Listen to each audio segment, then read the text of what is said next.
Hey everyone, welcome back to another Dragon Ball deck profile by Attack on Productions. Fluff here. Yeah, I didn't know what I wanted to do for my first kind of this format deck profile. This is kind of a deck that I've been playing around, obviously, as you might have noticed by the profile, but it is Toppo Lock, my mono yellow variant. I do have a couple ideas for what to do with Toppo Lock moving forward, but a lot of it requires set 10 to be out, which we're still a little bit ways out. And as you might have guessed by following our channel, I don't do a lot on the digital side. So getting right into the deck profile, on the front side, the leader is very simply, whenever it attacks, you get a draw 1. He gets to awaken at either 4 life or when you have a unison cost that's yellow with a specified cost of 2. So as soon as, as early as turn 2, play a unison, you get to awaken, you retap 2 of your energies, and then you take your life down until you have 6 life, which keeps you from being too defensive. It's a little bit of a balancing trick, but on the back side, we get a little bit more interesting. You still get the draw 1 when you swing, but then he has a permanent. If you have a unison with a specified cost of 2 yellow in play, when you or your opponent play a battle card, that player cannot play another battle card for the duration of the turn. So to go over a couple ruling things on that, if you have a unison in play and your opponent plays a battle card, it activates Toppo's permanent so that they cannot play a battle card. But then your opponent gets rid of the unison. They swing into it, they blow it up, get rid of the unison. They can now play battle cards. The way that this permanent interacts is that you have to have the unison on board in order to keep that effect. So just keep that in mind. It's pretty easy to deal with unisons right now. Toppo Lock really focuses on having to have the unison, which is one of the reasons that I don't think the deck is going to be quite tier 1, but it is going to be a fun control-y deck to play. So that's the leader. Moving on from the leader. Starting off, kind of going forward, we do play 4 of the Vegeta Unison of Fury. This is kind of the key card of the deck as far as getting the deck to go through. Vegeta has 3 effects, and I do want to point out a couple things as we go through them. So the first one, the activate main once per turn. You choose this card or one of your battle cards, switch them to rest mode, and it gains a marker. So it's specified cost of 2, you pay 2 energy, then use this effect, it goes up to 3. There's a line between that top effect and the bottom 2 effects. That top effect is a separate type of effect from the first part. The other 2 are its actual unison effects. So you can use one of these other effects once per turn. So you can use the top effect, which is the activate main once per turn, and then you can use the other 2 effects. You can use one of those effects once per turn. The top one, which is the -1 marker, so you take 1 marker off. Your opponent can't attack with battle cards with an energy cost greater than their current energy. So this is great against unison decks. If someone arrivals into, say, the red-green Brawly or the red-green Gogeta at 2 or 3 energy, they can't attack with those cards. But once they hit 5 energy, they can attack with their Gogeta. Once they hit 6, they can attack with their Brawly. Really good for controlling and kind of keeping it a little passive and preventing your opponent from putting too much pressure on you early. His -3 effect, which is, I rarely get a chance to do it. Most people gun this unison down when they see it. But it's an awesome effect. You choose one of your opponent's energies, switch it to rest mode, then this card gains 5,000 power, dual attack, double strike. So he becomes a 20,000 dual attack, double strike while rest moding an energy, which is absolutely awesome for this guy. So right now we're running 4 of those. I think once set 10 comes, I'm going to drop the number on these to maybe 3, and then I'm going to run 4 of the Gogetas or 3 of the Gogetas, 1 of the Mechikabura. I don't know yet. I haven't figured that out yet, but right now we are running 4 of these because it's the only unison that we have access to. Then, kind of in support of the unison to make sure that we see them, we run 3 of the Casserole, the Slash Striker. When you play this card, you get to look at the top 5 cards of your deck. You get to choose 1 yellow unison with a specified cost of 2, or 1 yellow universe 6 with an energy cost of 4 or less and add them to your hand. His bottom effect being When this card is switched to rest mode, you choose one of your opponent's battle cards and switch them to rest mode. So this is a great target for the Unison's, the Vegeta Unison effect, to rest mode the Casserole on his effect, so you don't have to tap him, and then tap one of your opponent's battle cards with the Casserole. There's a lot of synergy in the deck with that effect. So I do like this. I'm not a big fan of searchers like this, but because the Unison is so pivotal in this deck, I couldn't resist but playing 3 of them. So 3 to get going. Kind of one of the cards that's creeping up in popularity, and people are seeing just how good this card can be. Basil, the Fatal Rampage. He's a 1-drop. You play him, draw 1 card. Then if your opponent has 5 or more cards in rest mode, so that could be Energy, Battle, Leader, or Unison, as long as there are 5 in rest mode, he gains 15,000 power and dual attack for the turn, which is a great finisher. It's great pressure. It makes your opponent want to deal with this card as fast as possible. We do run 3 of these because we want to be able to see it, and the draw one is nice too, so we're never going to sleep on that. So we run 3 of these. Get these now. These are going up in price. Super combos. We run 3 of these Zamas Sacred Disbelief super combos. I do have a set of SPRs coming, since I think I'm going to Hobby Horse blue, yellow, and yellow this next set. It's not a draw super combo. When you super combo with it, you choose one of your opponent's battle cards or leader cards and switch it to rest mode, which is absolutely amazing. I would say one of the biggest problems with this deck, and one of the clutch, one of the cruxes to this deck, is that on the Unison, if your opponent swings into the Unison, you don't have a negate, you don't get a combo. So there are plenty of times that I want to use this Unison, that I want to be able to super combo, but my opponent just keeps swinging at the Unison, and you can't combo through that. You don't get a defensive step. So kind of sucks. It's kind of one of the drawbacks to using Unison cards, but this is another play enabler in the deck, being able to freely rest mode a card and then kind of benefit from that. So we run 4 of these because 4 super combos are always good. Then kind of moving on from there, we've got 2 of the Dispo, the Flash Strikers. This guy's awesome. He's critical, activate main. If you have a yellow Unison with a specified cost of 2 and no other battle cards, you can play this guy for free. So if you have the Vegeta on board and you play him, that's your 1 battle card per turn, but it is a critical.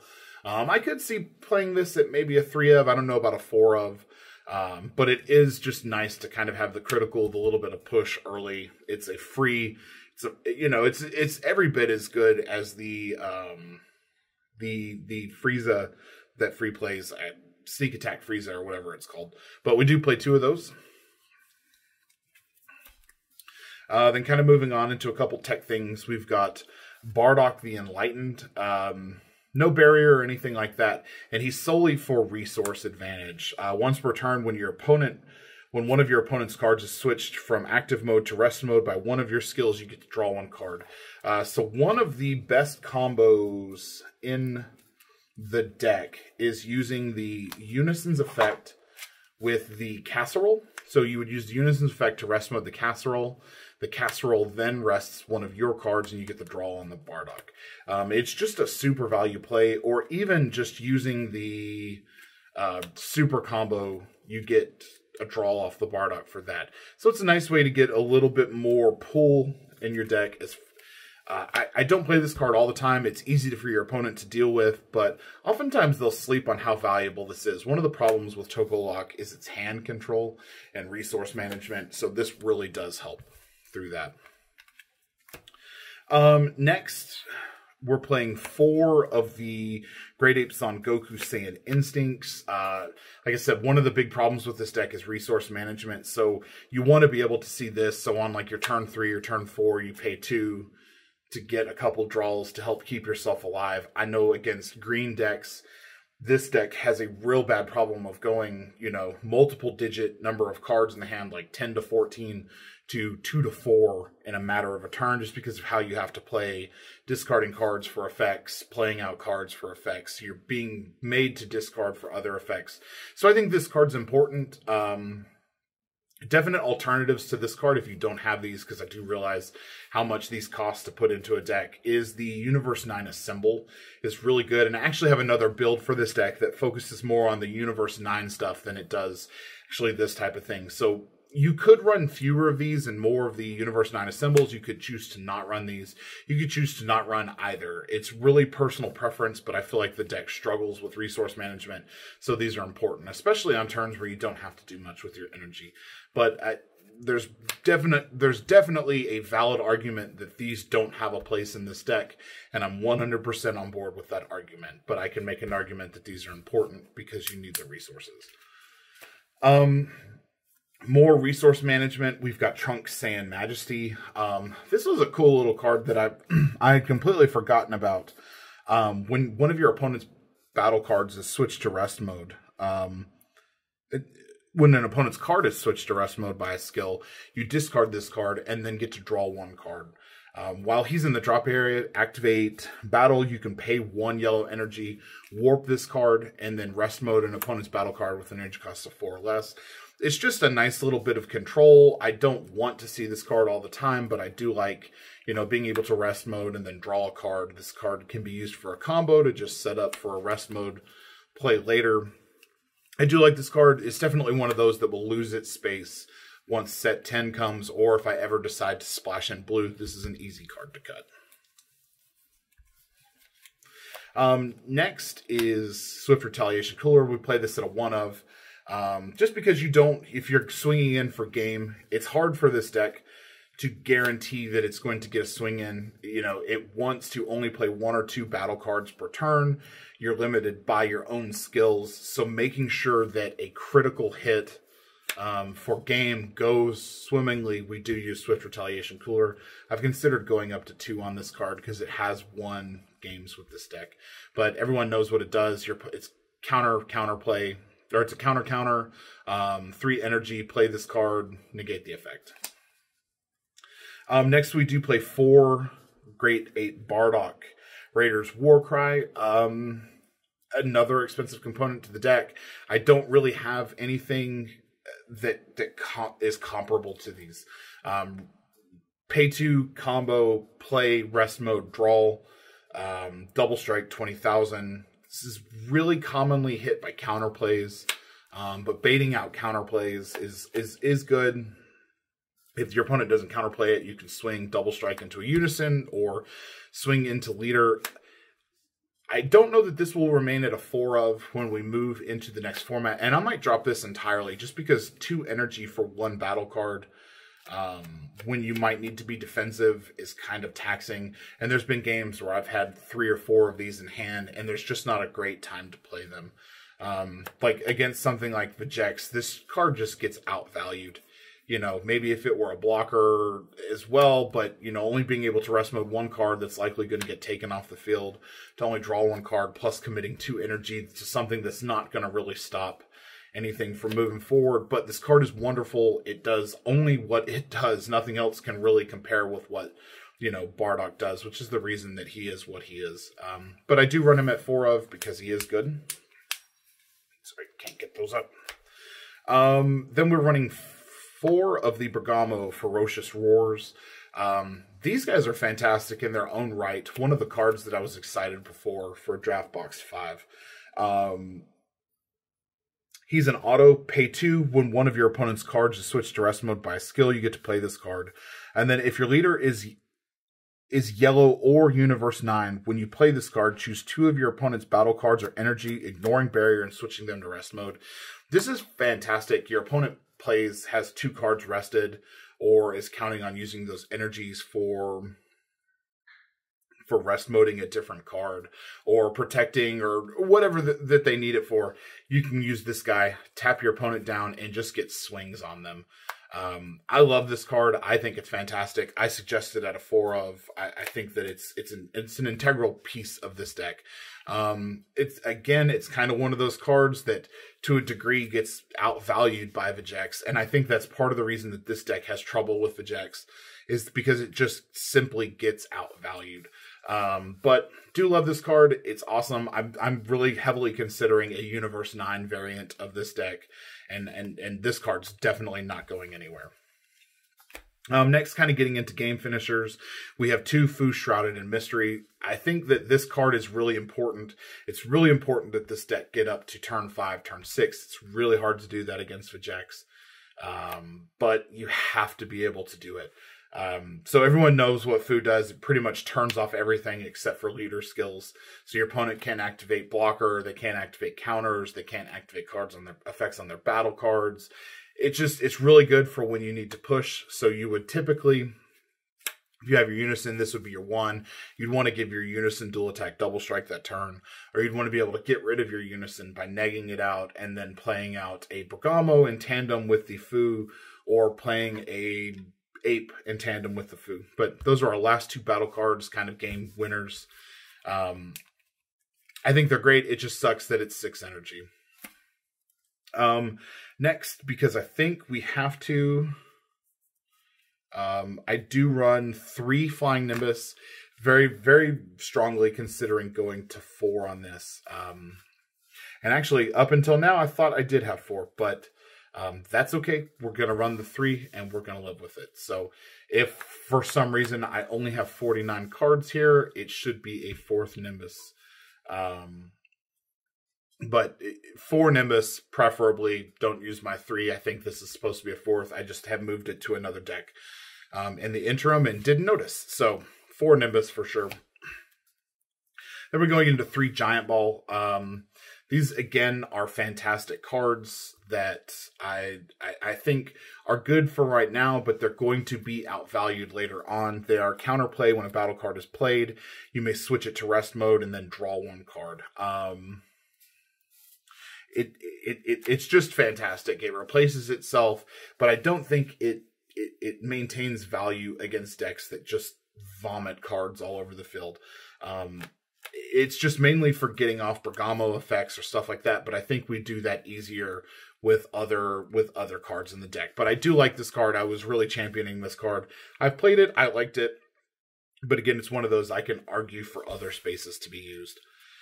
Then I'm running Cocotte Zone. I'm running that at a 3 of. I do think that I would prefer this to be Time Magic in retrospect.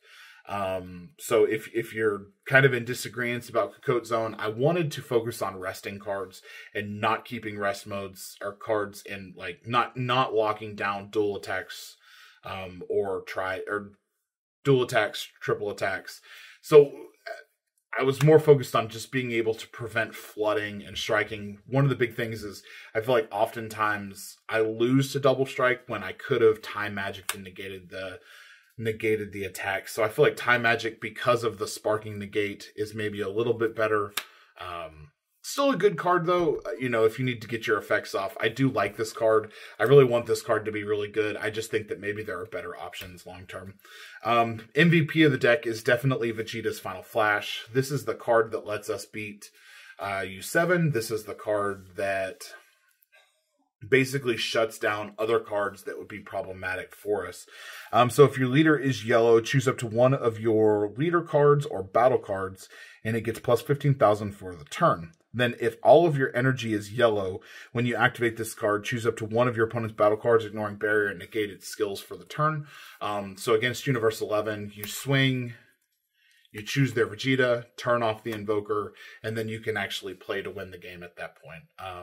Because, you know, they would not have the ability to Royal Condemnation without spending 4 energy. They wouldn't be able to Emperor's Death Beam. They wouldn't be able to Sleepy Boy technique without all that. So definitely an MVP, has won me many games just by being able to turn off certain skills at opportune times. Plus it's a 15,000 for 1 energy. Super good card. Last is the secret rare. I'm right now running the Dragon Ball's Negative Energy Overflow. I keep going back and forth between this, not running a secret rare, or running the Black Smoke Dragon. I was running it with Black Smoke Dragon. I never ran into a situation where I wanted to play that card. Maybe the discard 4 for your opponent is really good, but I just couldn't find anything for it. So right now I'm running this. I find myself not having enough battle cards to get this thing off for free. Usually I end up having to pay 1 for it. But it is really good, especially against swarming decks that want to build boards. It's not as great against Vegeta, because Vegeta, by that point, is going to shuffle their deck back in and just start swarming you all over again. But if my count is correct, that's our 50-card deck. It might be 51. I'm pretty sure that I had just forgot that this should be 4 Nimbus. I will verify, count that. Bancroft can maybe write a little blurb here. But anyway, if you enjoyed what you saw here, please leave a comment below. Subscribe, like, all that stuff. If you'd like to see me particularly do a deck profile, leave a comment below. Keep your eye out. We are going to be posting videos from the tournament that Rising Phoenix Odyssey, a friend of the channel, is posting and setting up. So keep an eye out for that. I think I'm going to open a poll on the channel to let people choose what deck that I make next. I know that I want to do Metacooler, and I want to do Universe 7, and I want to try to do something with Triple Flash. So I will kind of pick like 5 or 6 things that I'm interested in and let you all kind of vote on what you want to see. But this is Fluff. This has been a Dragon Ball profile. As always, read your cards, know your play, and as always, Fluff out.